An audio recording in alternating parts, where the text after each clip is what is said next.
Bismillahirrahmanirrahim. Assalamu alaikum. FAROOQ Hassan is back with a new episode of Sky is the Limit. Today I am privileged to interview an old friend of mine who has a lot of accolades on his shoulders. He has the Order of the British Empire and he's doing a lot of stuff with regarding the minorities, and he's also a member of the National Commission for Minorities. Mr. Albert David, my childhood friend, let me introduce him to you. Assalamu alaikum, Albert. Alaikum assalam. How are you, FAROOQ? I'm good, and it's always a pleasure to see you. And thank you for having me on your show. It's an honor. Albert, you've done so much, I know you as a friend, but when I saw your profile, and I was just wondering that how come I didn't know all this stuff that he has done over these years? That's amazing, and that's why I think the team decided that you should be invited as a guest to this program, Sky is the Limit. So first of all, currently your current assignment is as a member of the National Commission for Minorities. Yes. So for the ease of our viewers, I would like you to kindly explain what is the National Commission for Minorities, and being a member, what does it entail? Okay. Once again, thank you, FAROOQ, and giving me this opportunity to talk, not only to talk about myself, but about some of the work that I've been doing and how it impacts the minorities and especially the youth of Pakistan. The National Commission for Minorities is the highest advisory body of the government on the issue of minorities.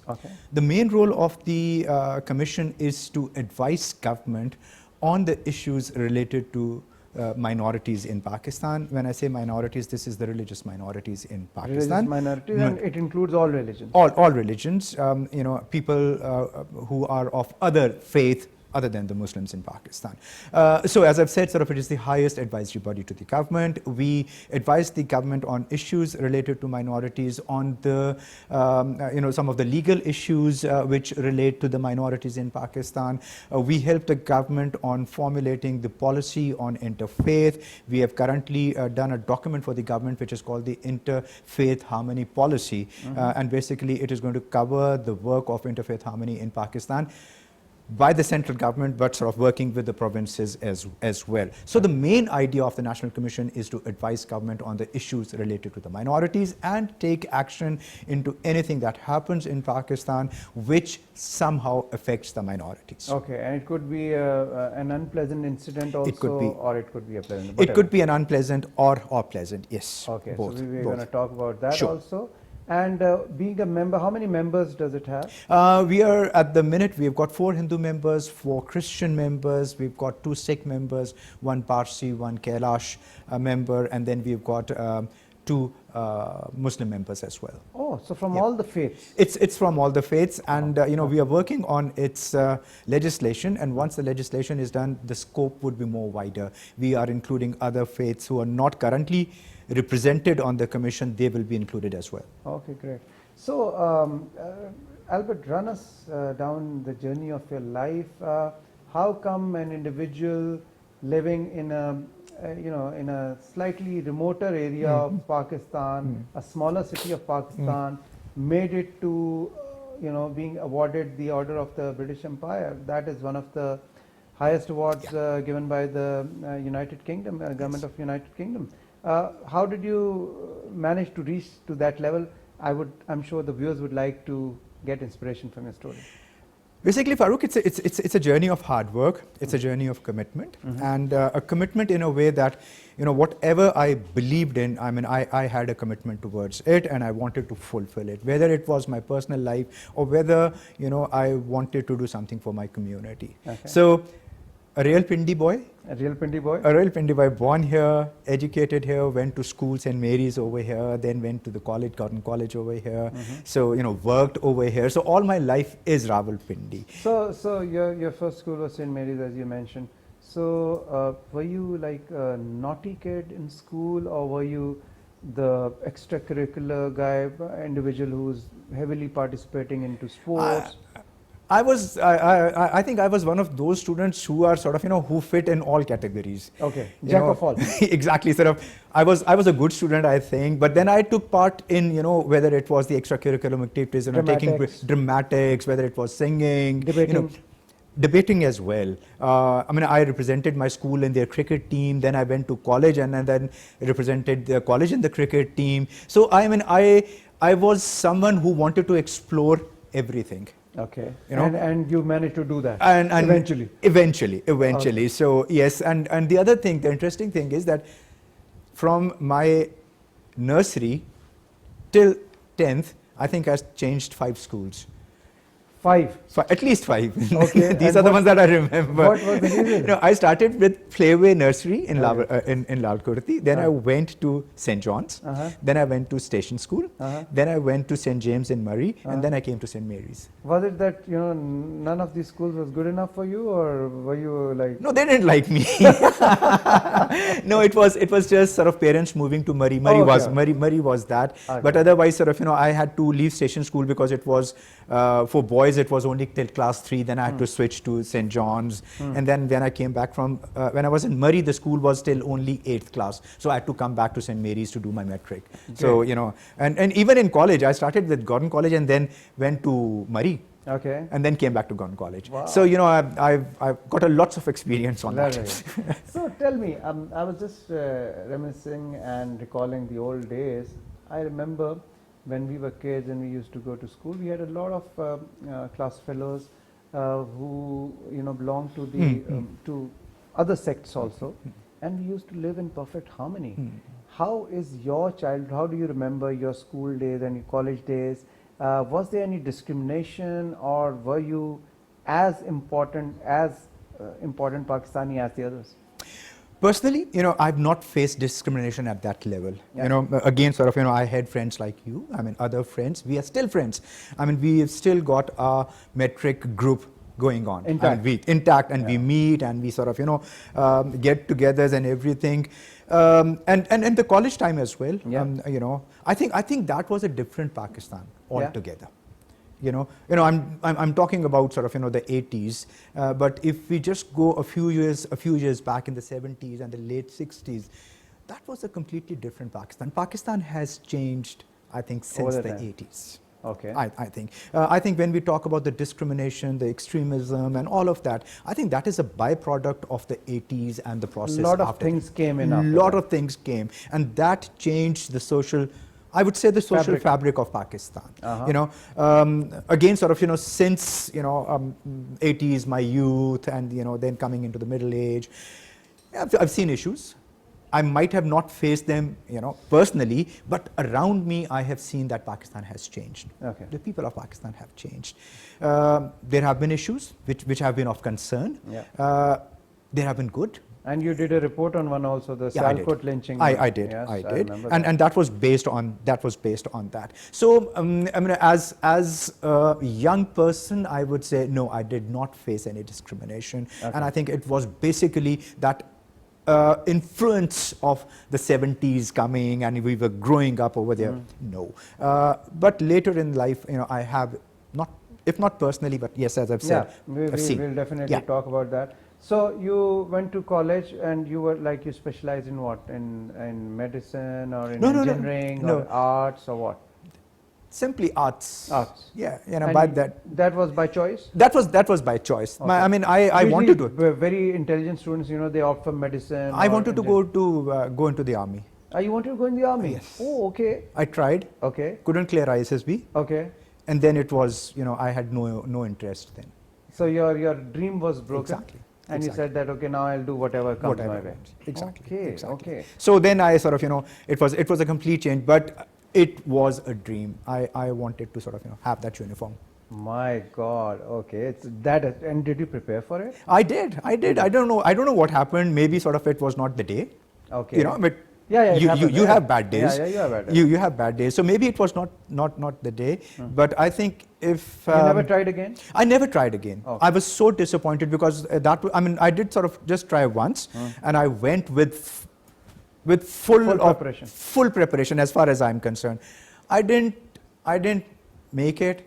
So I think that was, for me, that was it. Setback. Yeah, Okay. yeah. So then you went and did your graduation. Then I went and then did my graduation. And then what happened? Then what happened, Farooq? That is you know, Turning point in your turning life. point in my life in a way that, you know, as a family, we had a low time at that time. My father had a school in Murray, Okay. right, and we were doing very well. But as with, you know, any other business, things can. So things went back. Spikes and troughs. Exactly, it went back. So soon after, no, I wouldn't say soon after my graduation. I was still doing my graduation, and due to the conditions and the circumstances, family circumstances, I had to work. So I started working because I had to support my family. I'm the only child in the family. Oh, you're the only son The and only the son, only child. the only child. Okay. Right. So, you know, I mean, that was a time when I thought my father needed support. So I just started working, and since then, Right after graduation. right after, I mean, whilst doing my graduation. Oh, while doing it. Whilst doing my graduation, Okay. and I still remember the first job I got. My salary was 1,200. 1,200 rupees per month. Per month. Okay, okay. Right. And what kind of a job was it? It was. You might have heard about the Shangri-La resorts. Yeah. They had an office on Murray Road. Yes. So I was just, you know, I got a job over there as a receptionist. At the reception. Yeah. Okay, and it's good learning. In student life, you tend to do a lot of things just to get the experience. Exactly. So I started, Okay. and the journey sort of, it never stopped from there. Okay. And you know, I've seen, I saw lots of lows in that time. Okay. You know, another job which I did, and I had to travel. I had to change 5 public transport To reach there. To reach there. Okay, it was that far. It was that far. I mean, I was living on Adiala Road, and I had to come to Peshawar Mode in Islamabad, and I had to change 5 vehicles in the morning and in the evening. Oh my God. And you know, the job I had was, I was working in a documentation center, and I had a room like this. I sat in the middle of the room, and I just did press clippings. Just did press here. Just did. Must not be a very exciting job. It wasn't. Morning till evening. You know, I went there, picked up a bundle, did press clippings, pasted them, filed them, and that was it. Okay. But my commitment over there was that this is what I've been offered by him. And if he's given me this, then I should do it with full commitment. And he will bless me from here. You won't believe. From being that very, you know, a person who's got nothing to do with others in the office, sitting, you know, in this basement on his own, within 2 years, I was heading that documentation center. Wow. I was the head of the documentation center. And that was just the commitment and the hard work. No matter what work it is, if you have the dedication and commitment, you should add value to it and you should try and rise. Exactly. Okay. Certainly, and this was basically my schooling, which came. Because of the schooling in the English medium schools, I had this sort of, you know, English sort of a thing. You're fluent in that.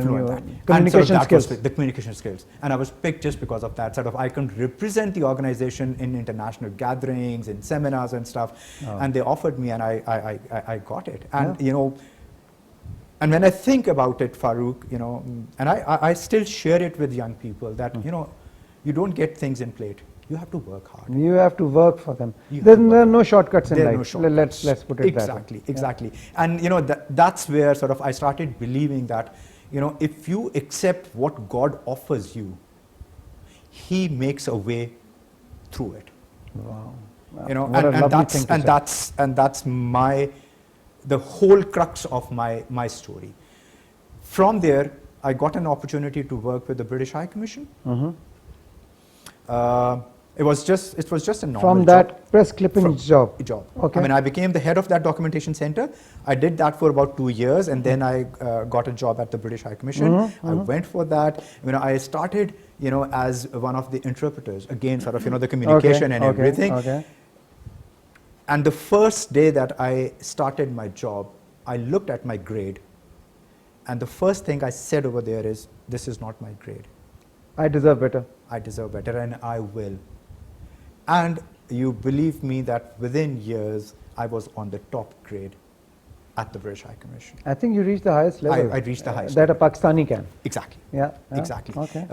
And The story of MBE is also, very interesting. Yes, And I'll please tell you. enlighten us. Okay, so what really happened is, while I was being introduced to staff in the High Commission, one of my colleagues took me to this gentleman's office, salt and pepper here, very graceful, sitting behind his desk, and I was introduced. Akbar Sahab?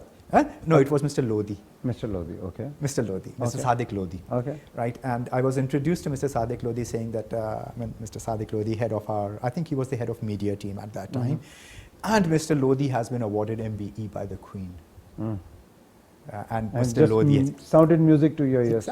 Exactly. And I was told that he had worked for 33 years in the High Commission, and then he got his MBE, and I was like, wow. Standing there, I said inside, if Mr. Lodi can get an MBE, Albert David can get an MBE. And you won't believe, how long within did it take 10 years of 10 my years. service, I was awarded MBE, conferred MBE by the Queen.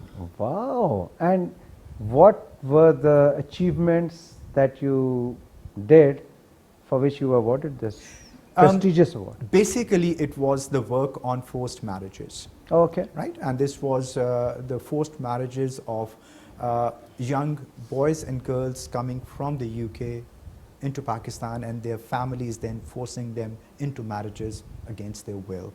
So it was the work that I did on that. I mean, it was. At that time, it was declared as the cutting-edge work on forced marriages. I was able to contribute to the overall policy on forced marriages. I think helped hundreds of girls and boys to escape a forced marriage. Wow. Yeah. Okay. So that's a contribution. It was because and that was recognized that was by recognized at the highest government level. at the highest level, and the Queen then conferred this. Exactly. And it didn't end over there. In 2009, my team won the UK Civil Service Award for Innovation and Diversity. Oh, okay. So tell us something about that. Yeah, the UK Civil Service Award is an award which is given to a team or an individual sort of who have done something, whether they've been innovative, whether they have shown diversity in their work, in reaching out to sort of people, whether sort of, they've used innovative works to, to perform their duties, not just the regular bureaucratic stuff, being innovative, sitting over there and being innovative. And this award, nominations come from the whole of the UK civil service. Okay. Whether back in the UK or abroad. Anywhere. And we won. We won 2 awards, one for innovation, and the other was on the overall UK Civil Service Award. Wow, it must be a very efficient team then, huh? I still. Are they still all with you? Oh yes, and I enjoy working. Very good, very good. So tell me about this report that you made on the Sialkot lynching incident. What was that? How did that come about? How come you were selected to prepare that report? Okay, again, sort of that was because of my role at the National Commission for Minorities, and I was asked by the government, the Ministry of Religious Affairs, to visit. There was another member who was asked to join me, but he could not due to some reasons. So then I had to do it on my own. So I went there. I visited the factory. I met the management of the factory. I met the local administration. I met the Sri Lankan manager. The Sri Lankan manager. Very unfortunate That was incident. very unfortunate. So I met the police, and then I prepared my report. I mean, number one, unfortunate, and this should not happen to anyone. Yeah. Going through that, I don't know how his family would, It breaks awful. our hearts, and It I does, speak for most of the Pakistanis. Exactly. That was an uncalled for and a very unfortunate incident. Exactly. And FAROOQ, my findings over there were that if that incident had been dealt with professionally when it started, it could have been avoided. It could have been avoided. He should have been removed from the factory straight away. Regardless, because what had happened, the issue started, the factory management came into it, and it was resolved. It was all, fine, it's finished. He was there, and the person with whom he had the clash, he was there, and then it escalated again. To that level. He should have been removed. The police initially got involved. The police should have removed him. They should not have left him over there. They went away. and then this thing happened.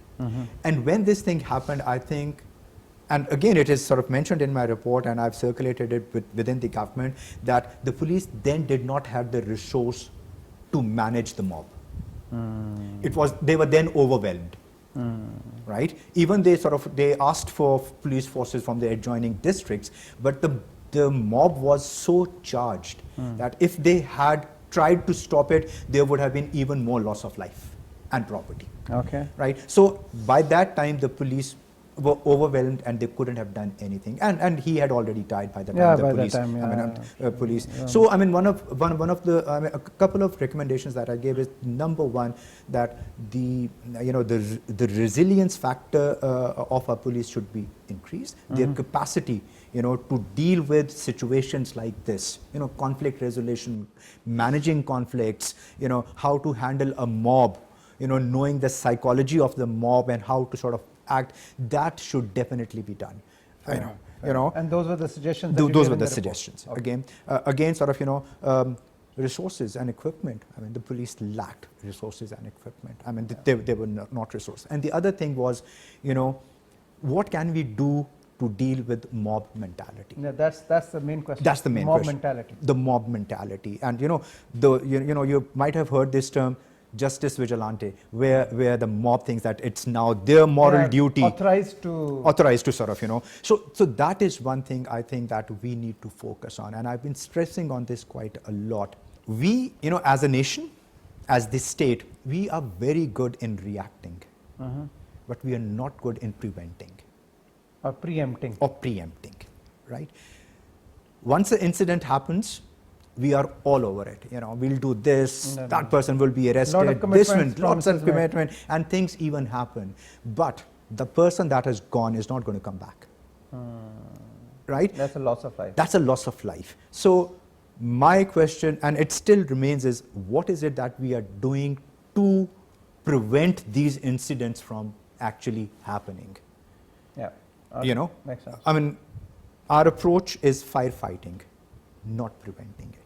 Fair enough. And I think that is where we need to, when we talk about this whole idea of interfaith dialogue, or interfaith harmony, that is where I think we need to bring it at the grassroots level. Okay. Right? And we are very good at holding these interfaith dialogues in 5-star hotels. It's the same people who get together. It's the same people. I use the term quite a lot. It's preaching to the converted. Right? You need to go and preach to the unconverted. Sort of, we talk to each other, we meet and we eat, and that's it.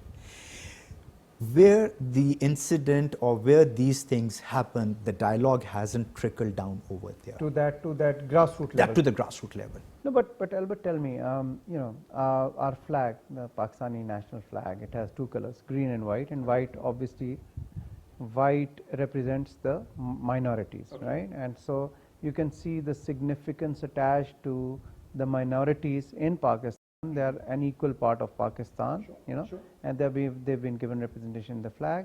And in the words of the great Quaid-e-Azam Muhammad Ali Jinnah, the founder of Pakistan, I remember once he said that, you can go to your places of worship, you can continue with your lives and your faith, but at the end of the day, we are all Pakistanis and we have to stay united. Yeah. That was the crux of that message. Do you think that enough efforts are being made throughout, or have they increased over the last few decades? As you mentioned, there was a more of a need. Do you think enough is being done to address this issue of, if there's a sense of disparity prevalent in the minorities, is the government have the successive governments done enough to counter that? FAROOQ, there are two things. Number one, when we talk about the Qaid's speech of 11th August 1947, I think we have quoted this speech so many times. I mean, I can literally, replicate it, the whole speech, and not only me, lots of people, a lot from our community, from the Hindu community, from the wider Muslim community. But the problem is, we have focused on the letter of it. We have not focused on the spirit of that, and that is, I think, enough letter. Let's focus on the spirit of it. And when I look at the Qaid's speech, he was not speaking to the minorities, he was speaking to the whole of Pakistan. You know, when he said that we are all equal, we are all equal as Pakistani nationals, right? And I mean, I don't like this term that the Minority Day, which is celebrated on 11th of August. You know, my take on that is that it should be Equality Day. ठीक है, that's a good concept. You know, we've talked about Qaid's speech a lot, but we focus on the letter and not the spirit of it. And I think the spirit of it is equality all across Pakistan and all Pakistani citizens being equal. And one thing that I don't like personally is the usage of word minority. I mean, I've been using this word quite a lot, but that is something that I think we can do away with come up with a better term. Which synergizes. Exactly, and I think why not Pakistanis? Yeah. I mean, simple. I mean, that is it. You know. I agree. And I think one of the things which has been attached with the Qaid speech of 11th August that we, since the last 10, 12 years, we celebrate the Minority Day. Again in this. The spirit of. But I think we should be celebrating Equality Day. It's not just the minorities who should be celebrating that. Qaid's speech was for everyone. We should be celebrating it at a national level. All Pakistani citizens should be celebrating it and celebrating it as an Equality Day rather than the Minority Day. Have you given this suggestion? I have floated the idea. National Commission. I have floated the idea, but yeah, some people like the word minorities. Okay, fair enough. I'm sure a lot of thinking would be at the moment also going into that thought that you are mentioning. We have a lot of we have a youth bulge in Pakistan, Yes, right? We have about 70% of Pakistan is Almost, youngsters. Youngsters, exactly. And obviously we have a lot of youth coming from different sects also, right? And as you mentioned, minorities Exactly. sect also. Is there any effort being done to bring them into the national narrative and national stream, and so they can contribute to the growth of Pakistan? Very, very, very interesting, and a question or a topic that is very close to my heart, and it's because sort of I've gone through that process. As a young person, I have always. When I relate myself as a Pakistani, and I think we should have a similar spirit in the youth that is coming now. It is said that we are 3%, in the total Pakistan's population, the Pakistanis of other faiths, let's put it in that way. And I usually give this challenge to my youth that either you want to be the part of the 3% or you want to be the part of 65%. Okay. Yeah? 65% is the youth of Pakistan. Yes, 68%, so 68%, whatever. So that is my challenge to them.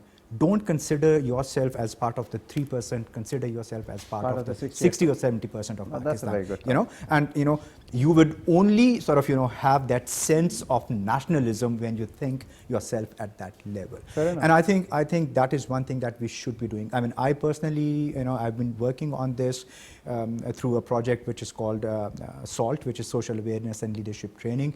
And one of the core projects or the flagship projects of this initiative is Let's Think National.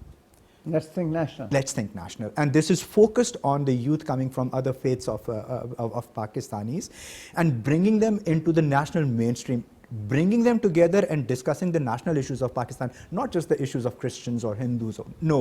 Come, let's sit and talk about CPEC. Come, let's sit and talk about environment. About all the critical issues that Pakistan faces or the potential issues which can take Pakistan to the next. Exactly. Why I mean, we talk about, it's I wouldn't say it's a controversial issue, but it's an issue of, the forced conversions or underage marriages. So my point is, why should we just be talking about the Hindu girls or the Christian girls? We should be talking about every Pakistani girl child. No one should face this thing. Discrimination. There should be no discrimination. There shouldn't be, and we should be speaking, for all the Pakistani girls. Just sort of changing the thinking that we should be thinking. We should be looking at the broader, the wider canvas, and trying to be part of that wider canvas. Okay.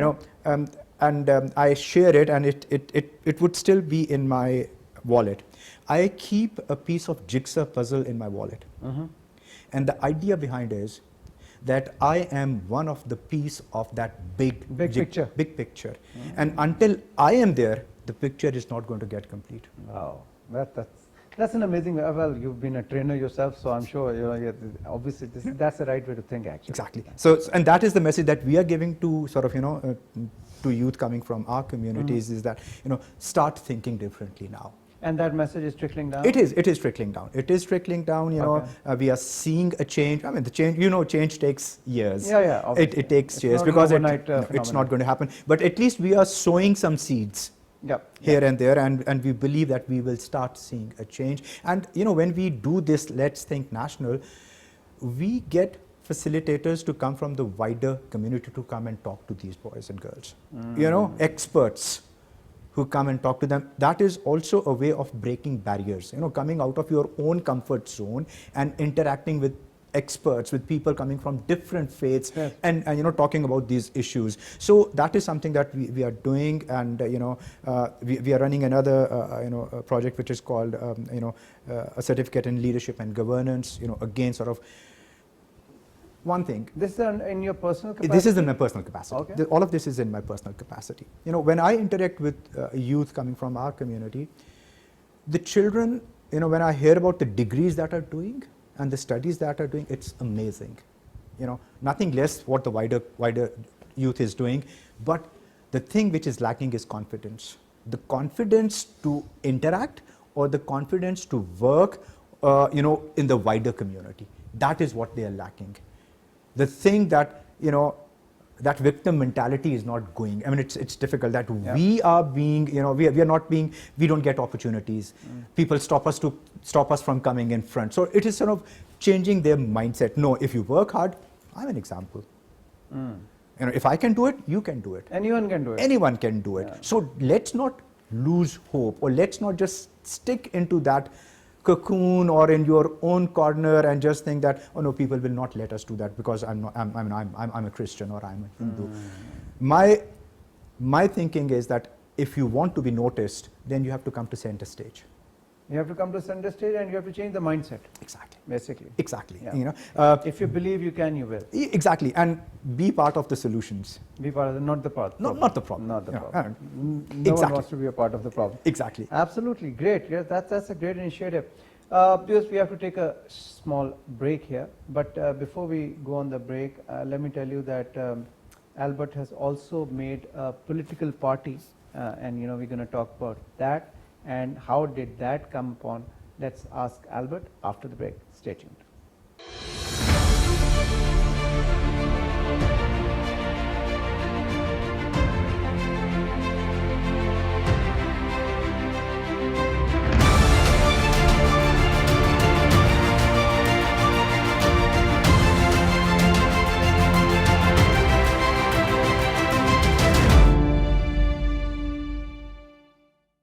Welcome back to Sky's the Limit. I'm FAROOQ Hassan, and I have Albert David with me. Albert David, as I told you before, is a member of the National Commission for Minorities.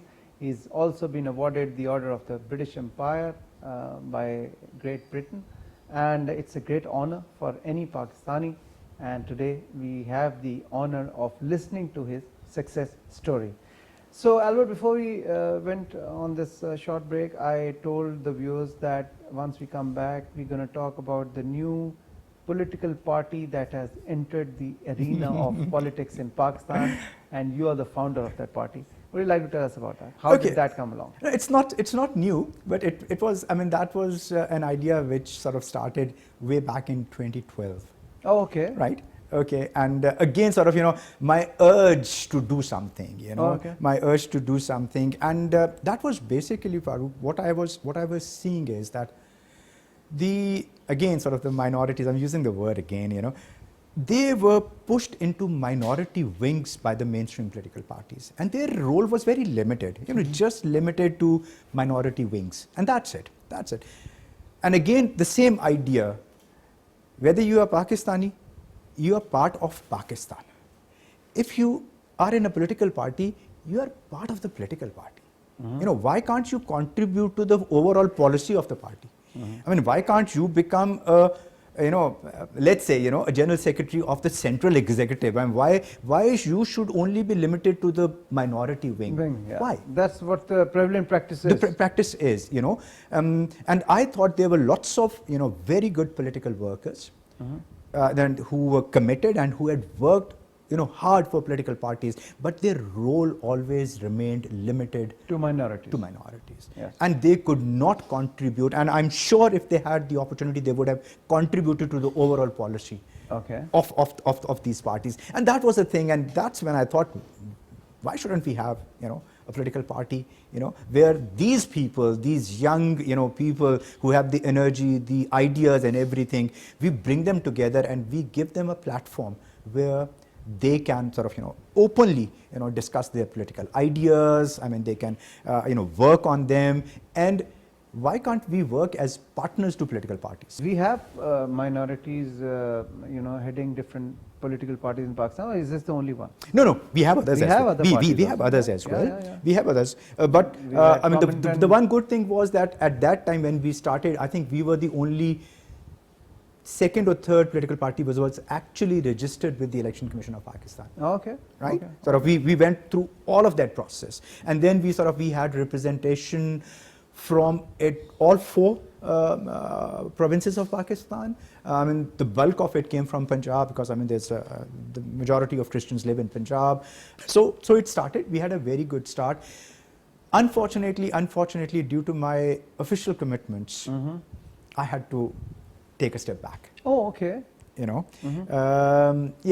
was handed over to other people who were working with me, but we couldn't continue it. We couldn't continue. It still exists. It still exists. But it's not active. It's not very active. Okay. But I mean, we did touch upon some of the issues which were then taken up by other political parties, and they are working on it. So I think I was successful in a way where we were able to float some ideas, bring them on table that were discussed then openly. And one of the things which I'm sure we are going to talk about is the issue of census, the electoral representation of the non-Muslims in Pakistan.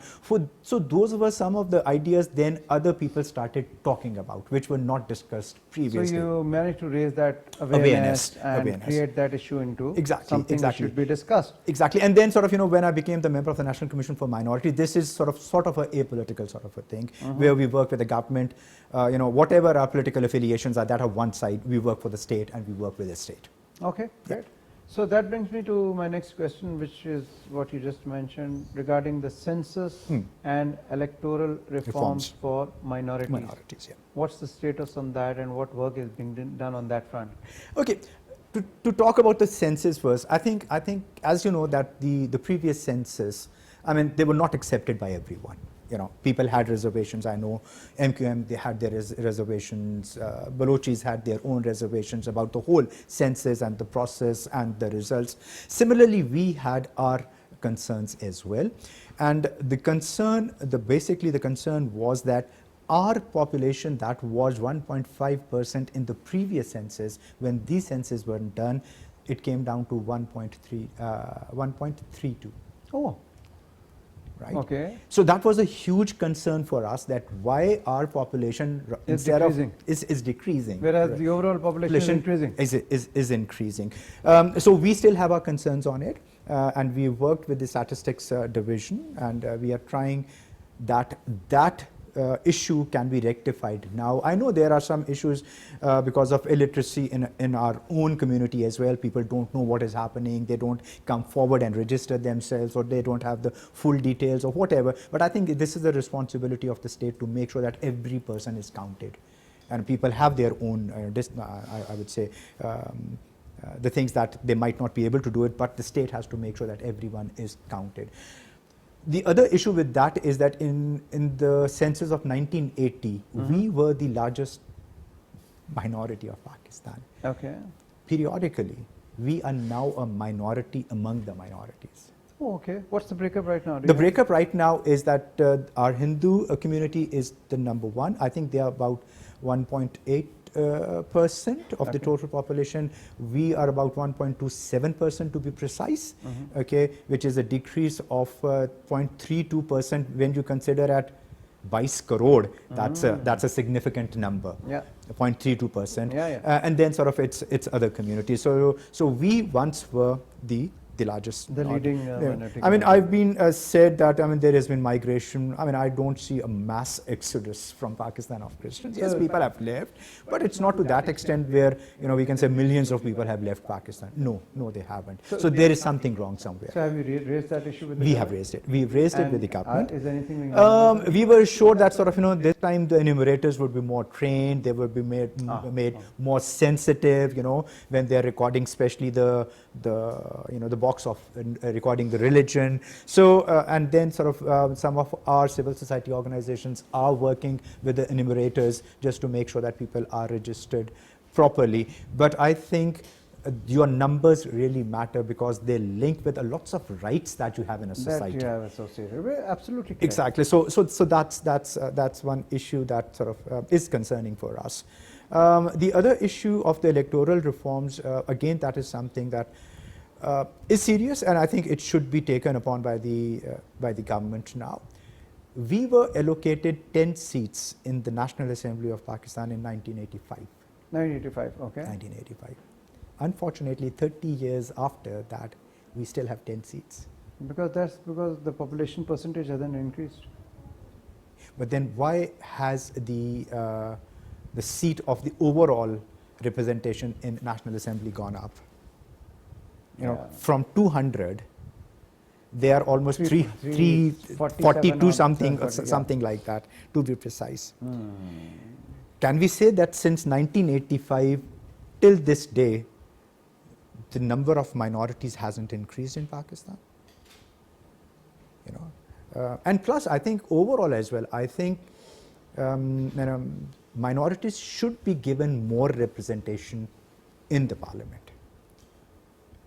Yeah, I totally agree with that. But what I've noticed in all the major mainstream political parties, yes, a lot of people from the other sex or from minorities, as they say, are contributing a lot. They are, no doubt. All the leading mainstream parties, they are doing extremely well, and they are very close to the top leadership. Exactly. And they advise on different matters. And I totally agree with your point of view that they should not be limited to just the minorities wing. They should be contributing towards all the other issues that are pertinent to Pakistan. Exactly. For that matter. Exactly. I totally agree with you. So, I mean, that is another issue, and I think it is now time that, you know, the number of seats in Parliament, and whether it's the provincial assemblies or the National Assembly, they should be increased. Just to give you an idea, when we were allocated 10 seats, the population was 2.7 million. Okay. The current, the last census, it's 7.2 million. So it's almost the population. Triple. Triple. So, you know, our concern is then it should be reflected, you know, the number of seats that the are number being of allocated seats. in the Exactly. And that issue you said you've raised with the government. We've raised it with the government. I mean, we raised it with the Supreme Court as well. We are planning to file another petition on this. There have been several bills which have come into the National Assembly, but they have been, you know, nothing has happened on that. So we are seeing that what is it that is missing behind all of this? Why there isn't that political will to, you know, and it won't harm. I mean, it won't harm, you know, anyone. It won't harm anyone. I'm sure the government would be definitely looking, because it's a critical issue. Exactly. It's a major issue. So tell me, there was a recent news item in the media and the press that there are a lot of jobs which are supposed to be filled by the minorities in the government of Pakistan, government jobs, which are lying vacant for a number of years. And they have not been fulfilled. Is anything being done on that end also? Very, right question. And yes, this is an issue. The background is that we've got a 5% quota, in the jobs, and that I think that was approved in, I think 2008 or something. But what has happened over the years that majority of these seats have remained vacant. The answer that is given is that we don't find the right candidates or to the right education or whatever. Yeah. And because of that, these seats are vacant. Just to give you an idea, last year there was a study that was done and it said there were about 18,000 vacant positions only in Punjab. It's a concern. I mean, when we talk to our youth, this is what we are saying to them: go and apply for these jobs. Yes. You know, we are pushing for it. You know, if Could you be a matter of awareness also. Exactly. I don't know if you have heard that the government is taking a special CSS exam. Yes, that's for the first time in history, Exactly. I think. In the history of Pakistan, I think there are about 200 seats that are vacant, and these vacant seats are not just from the minorities, they are also from some of the, the remote areas of Yes, Pakistan. yes. Their allocation is sort of, So we've been working with the Federal, Service Commission on that. I think the exams are taking place this year. Again, we are encouraging people from our community, students from our community, to apply for it. I've had very good meetings with FPCS on this, and they have expressed their full support, in trying to fill these jobs. And of course, I think Punjab has the largest number of vacant seats as far as the minorities are concerned. Wow. Okay. But again, what we can do is to encourage. To encourage. And this was exactly said to me by the chairman of the Federal Public Service Commission, is Albert, people have to meet a certain threshold. Yes. We can't just pick people up. Yeah. They have to meet a certain threshold. They have to be competitive to a certain extent. Exactly. And if they do it, wherever we can facilitate, we will facilitate. But that threshold has to be met. Has to be met. And that is, again, I was in Lahore the other day, and again we were talking about this. You have to, and the other thing that we've been able to achieve is we were able to get the age limit extended, because we knew that lots of people couldn't appear. Up to 35, I believe. No, we've got it up to 35 years. So it will not only benefit the students coming from our communities, but it will benefit the others as well, who come from the remote areas as well. Fair enough. So it's hopefully, and that is my dream. I want to see these young boys and girls in the see them in the policy making institutes of Pakistan, where they can contribute, where they can become part of the bigger picture, where they can think about Pakistan, where they can work for Pakistan, and play their role in the stability, in the development of Pakistan. That's the dream of every Pakistani, and obviously we want every Pakistani to contribute towards the growth of Pakistan. Exactly. This is our identity. Exactly. This is what we live for. We are what we are because of Pakistan. Exactly. And just a very interesting thing on that. When I go and speak to youth, sometimes the question of identity crisis comes up. That we have an identity crisis in Pakistan. We are neither Christians, and the West doesn't take us as Christians, and over here we are not taken as Pakistanis. So where are we? Yeah. When we travel abroad, we travel on our green passport, and we are made to stand in the same line. Yeah, So, and my question to these young people is: so can you please raise your hands if you have a national identity card? And everyone would raise their hands. Yeah. And I say to them, you carry your identity in your wallets, and yet you are saying that you've got identity crisis. That is your identity which you carry with yourself. Be proud of it. Be proud of it. Absolutely, absolutely. That's a pride that every Pakistani takes and has to take. Exactly. Albert, before we wrap up, just one last question. Over the years, lot of work has been done to promote interfaith harmony, right? We've had different seminars, symposiums. We have a dedicated focal person for interfaith harmony. And a lot of stress has been placed by various governments, successive governments in Pakistan. At the end of the day, any initiative is a success if it reaches the ground level. Exactly. Right? The grassroots Exactly. level. Do you think that these efforts have been fruitful? Do you think they should continue, or should we change the way we think and there should be a different strategy? I have a completely different stance on this. The way I think, religiosity in our communities, or say all over Pakistan, has increased to a huge level. All of us want to be a very, very religious person, right? Orthodox. Orthodox. I usually question this whole idea of interfaith dialogue and the interfaith harmony as well. My question always is that, do we consider each other as equal human beings? Do we consider each other as equal Pakistanis? I always say, let's start working or thinking or accepting each other as equal human beings. You know, let's bring that social harmony in Pakistan. When that comes in, this issue of religious intolerance, it will finish. So the first thing is, let's start taking each other as equal human beings. And equal Pakistanis. Equal Pakistanis. You know, my regardless religion, your my job, religion, your faith, exactly, color, caste, creed, religion, whatever. You know, my religion is my issue with my Creator, and let's keep it over there. It's between you and the Creator. Exactly, and let's sort of, you know, He is a creative God. That's what I think. He has made us all different to each other. And I think this is the time that we should respect His diversity.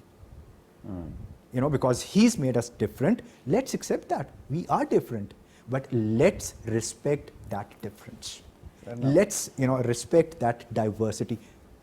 To end it, let's celebrate that diversity.